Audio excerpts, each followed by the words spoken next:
আমার স্ত্রীর স্বর্ণ থাকার কারণে তার কোরবানি ওয়াজিব, আর আমারও কোরবানি ওয়াজিব।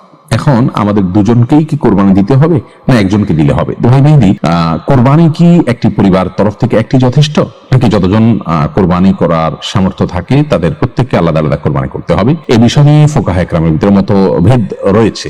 এরাবিন স্কলারদের মত হলো, উলামা ইকরামের মত হলো যে প্রত্যেক পরিবার থেকে একটি কোরবানি যথেষ্ট, কারণ অনেকগুলো হাদিস পাওয়া যায় যে হাদিসগুলোতে রাসূল করিম সাল্লাল্লাহু আলাইহি ওয়াসাল্লাম স্পষ্ট করে বলেছেন যে আলা কুল্লি আহলি বাইতিন উদহিয়াতুন, প্রত্যেক পরিবারের উপরে একটি করে উদহিয়া বর্তায়, যার কারণে পরিবার থেকে উদহিয়া একজন আদায় করলে, কর্তা যিনি মূল কর্তা উপার্জক, তিনি আদায় করলে যথেষ্ট হয়ে যাবে। যদিও এর বিপরীতে ইমাম আবু হানিফা রাহিমাহুল্লাহর মত হলো যে প্রত্যেক ব্যক্তি যিনি সামর্থ্যবান তাকে কোরবানি করতে হবে। সেই হিসাবে আপনি স্বামী স্ত্রী প্রত্যেকে আলাদা আলাদা উপার্জন করলে, আলাদা আলাদা সামর্থ্য থাকলে প্রত্যেকের পক্ষ থেকে কোরবানি করতে হবে, আর এটি নিরাপদ। এবং এর সপক্ষে দলিল হিসাবে একটি হাদিস পেশ করা হয় যেটি ইবনে মাজাহ, মুসনাদ আহমদ সহ বিভিন্ন হাদিসে কিতাবে বর্ণিত হয়েছে। রাসূল করিম সাল্লাল্লাহু আলাইহি ওয়াসাল্লাম ইরশাদ করেছেন, মান ওয়াজাদা সাআতান ওয়া লাম ইউযাহি, যে ব্যক্তি কোরবানি করার সামর্থ্য রাখে অথচ কোরবানি করলো না, ফালা ইয়াকরবান্না মুসাল্লানা, সে যেন আমাদের ঈদগাহে না আসে। এখানে কিন্তু ব্যাপকভাবে নবী সাল্লাল্লাহু আলাইহি ওয়াসাল্লাম বলেছেন যে ব্যক্তি, তার মানে যারাই সামর্থ্য রাখেন তাদেরকে কোরবানি করতে হবে। কোরবানি করার নিসাবের মালিক যারা হবেন তাদের প্রত্যেককে কোরবানি করতে হবে, এরকম বর্ণনা এখান থেকে বোঝা যায়।